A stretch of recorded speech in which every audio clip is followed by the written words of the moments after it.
India की team ने बहुत ही शानदार ये टूर्नामेंट जीता है, अनबीटन रहे हैं वो फाइनल तक। और साउथ अफ्रीका की अगर हम बात करें इंजी भाई, हार्ट ब्रेक फिर साउथ अफ्रीका। हमने देखा लास्ट वर्ल्ड कप के सेमीफाइनल में भी इंडिया से शिकस्त उनको मिली थी और तब भी हमने बहुत जज्बाती मनाजिर देखे थे, प्लेयर्स की आंखों में आंसू थे और आज भी कुछ ऐसे ही मनाजिर थे। बहुत ही ज़बरदस्त गेम ऑफ क्रिकेट, फैंस बहुत खुश हैं, मैं खुद बहुत एक्साइटेड हूँ बिकॉज इससे बेहतर गेम नहीं आप विटनेस कर सकते एक फाइनल के लिए। लेकिन कहीं ना कहीं बुरा भी लग रहा है साउथ अफ्रीकन्स के लिए। नहीं एक टाइम पे तो साउथ अफ्रीकन्स जितनी हार्ड वर्क करके आए थे ना, क्योंकि शुरू में जिस तरह उनके 2 आउट हो गए थे तो अब लग भी नहीं रहा था कि करीब जाएंगे। जिस तरह इंग्लैंड का मैच देख रहे थे ना सेमीफाइनल, मुझे इस तरह लग रहा था। लेकिन क्लासन की जो इनिंग्स थी या दूसरे ने जो छोटी डिकॉक ने भी अच्छा किया, तो ये T20 में आपके 5 विकेट हो और आपको 24 बॉलों पे 26 रन चाहिए हो, तो मेरे ख्याल में ये 80-20 का वो है। मेरा नहीं ख्याल कि जी साउथ अफ्रीकन इतना उनको फाइनल जीतने का इजी चांस उनको दोबारा कभी मिलेगा। जी, आज उन्होंने बहुत बहुत क्योंकि जी जो और उनका जो रोना है या वो जो चीज़ की है वो उनका बनता था कि जी रोना। दूसरे क्रेडिट ये जो इंडिया को जाता है वो रोहित शर्मा एंड कंपनी को जाता है, क्योंकि जी उसने एक तो कैप्टनसी बड़ी अच्छी की। आपने देखा पांड्या का लास्ट ओवर था और उसने ये चांस लिया था कि उसने बुमराह के और अर्शदीप सिंह के ना ओवर पहले कराए थे, उसने चांस लिया था ये यॉर्कर नहीं मार सकता, ये या स्लोअर वन करते या शॉर्ट बॉल मारते और देना वो पहले भी छक्का हो सकता था, तो इनको वो मुश्किल हो सकती थी, कोई ऐसी चीज़ नहीं थी। लेकिन ये उसको रोहित शर्मा की कैप्टनसी को उसको करना चाहिए कि उसने लास्ट ओवर का नहीं देखा, उसने उस मोमेंट को देखा कि जी मैं मैच में वापसी किस तरह आ सकता हूँ। उसने फिर वही चांस लिया क्योंकि जी बुमराह को लेके आया, उसने वहाँ विकेट ली है, 6ठी विकेट गिरी है जी। और फिर अर्शदीप का ओवर था, उसने 4 रन्स दिए थे, उसने 3 रन्स दिए थे, तो वहाँ से वो मैच में वापसी आ गई कि जी जहाँ 24 बॉलों पे आपको 26 चाहिए था, 2 ओवरों में उन्होंने 6 रन्स दिए और आपको 12 बॉलों पे 20 आ गए और आपने एक बैट्समैन भी उनका आउट कर दिया, तो प्रेशर आपने ना उस पर डाल दिया। तो ये सारों की कारकर्दगी अपनी जगह पे है। रोहित शर्मा की कैप्टनसी को इसको अप्रिशिएट करना चाहिए कि उसने राइट मौके पे, जिस तरह अभी सलीम भाई ने बात की थी ना माकरम की, क्योंकि जो उसने एक फ़ौरन रीड कर लिया कि जी यहाँ मुझे स्पिनर्स लेके आने चाहिए, फास्ट बॉलर्स का कोई काम नहीं है।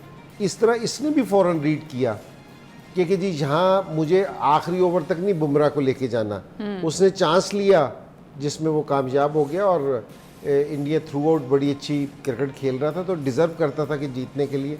बड़ा बहुत अच्छा। एक बारीक सी लाइन थी जिसको क्रॉस करना था इन दोनों टीम्स ने, क्योंकि दोनों टीम्स के लिए ये टूर्नामेंट तो बहुत ही शानदार रहा है। अब जैसे हम बात करें कि साउथ अफ्रीका के लिए ये चांस था, मतलब हिस्ट्री में पहली दफ़ा आपने वर्ल्ड कप के लिए क्वालिफाई किया है और इससे आइडियल सिचुएशन नहीं हो सकती थी। तो क्या आपको लगता है कि वो जसप्रीत बुमराह एक मेन डिफरेंस थे आज दोनों टीम्स के बीच में, कि जिस तरह वो आए और उन्होंने विकेट ली?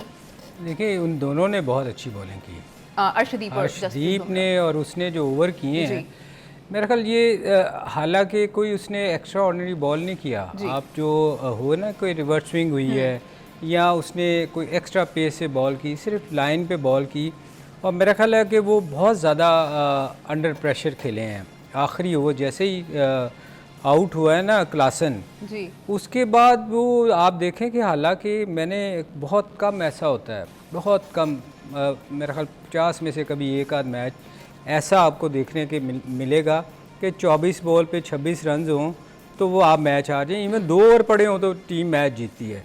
तो ये फर्स्ट टाइम वो इतने अंडर प्रेशर आ जाते हैं। ये देखें ना, हमेशा मैं कहता हूँ ये बेचारे इतने अंडर प्रेशर आ जाते हैं कि वो उसकी जैसन की भी अगर आप इनिंग्स देखें ना बहुत सारी, तो बड़े छिक्के चुके मारता है, मगर वहाँ इतना अंडर प्रेशर था, फाइनल का प्रेशर इतना ज़्यादा था उससे कि वो सीधी बॉल नहीं उससे खेली। हालांकि बना हुआ मैच था, इतना कुछ एक्स्ट्राऑर्डिनरी तो करना ही नहीं आपने। इससे आसान तो मैच हो ही नहीं सकता। इवन आप बुमराह के भी ओवर्स में 4 सिंगल ही कर लेते, उसके 4 सिंगल कर लेते तो मैच बहुत फ़र्क पड़ सकता था। हालांकि एक चौका भी मिला है उसको एज लगने पे। नहीं, वो असल में जिस टाइम जाली सूरत हाल हो जाए ना, तो प्रेशर इंडियन टीम पे था। जो रोहित शर्मा उसको लेके आया बुमराह वगैरह को और आखिरी ओवर का उसने चांस उससे लिया जी। वो तो हार चुका हुआ था मैच। वो हार चुका के बाद तो वो अपना वो अब उसने मेन बॉलर लेके आके ना वो मैच के अंदर आना चाह रहे थे सेम सूरत हाल ये हुई कि जिस तरह पाकिस्तान के साथ मैच था ना कि रिजवान आउट हुआ था, वो उस टाइम भी वो अपना मेन बॉलर लेके आया था ताकि हम आउट करके तो बीच में आए। यहाँ भी वही सूरत हाल थी क्योंकि उसने चांस लिया, ठीक है, और उसका चांस कामयाब हुआ और क्रेडिट बुमराह को देना चाहिए। मेरे ख्याल में इस टूर्नामेंट में हरदीप ने भी 15-16 आउट किए हैं, इसने भी 15-16 आउट किए हैं, लेकिन इसने क्रूशल मौके पे और आज भी इसने कोई स्कोर नहीं दिया। तो मैं ये कहता कि जो ये था ना, इसने डिफरेंस है ना, अब मैं इस चीज़ को देख रहा हूँ कि जी मैन ऑफ द सीरीज ये किसको देते हैं जी, ये बड़ा क्रूशल है जी। मगर हर्षदीप को भी अगर आप देखो ना, उसका पता नहीं चलता कि उसने आउट किया। उसने पहले ओवर में पहली विकेट उसने जो दिलवाई है जी, उसने पहला उसने स्टार्ट करवाया और उसका पता नहीं चलता कि ये किस किस्म के इसके आउट कर रहा है कि नहीं कर रहा। और उसने थ्रू आउट द टूर्नामेंट, अब हम आज जब देख रहे थे हमने कहा इसके 15 आउट कैसे हो गए जी। मतलब उसने भी इस टूर्नामेंट में ना बड़ी अच्छी बॉलिंग की है, नो डाउट। बुमराह ने तो खैर एक्स्ट्रा ऑर्डिनरी बॉलर उनका है, पर ये छुपा हुआ बॉलर है जो छुप करके अपने काम इसने दिखाए हैं। और इसने last over, second last over भी जो किया है, मेरा ख्याल बहुत ही कमाल का ओवर किया उसने। इंडिया का bowling attack has been extraordinary, इसके बारे में हम मजीद बात करेंगे, लेकिन अभी हम एक छोटा सा ब्रेक ले रहे हैं। आप लोग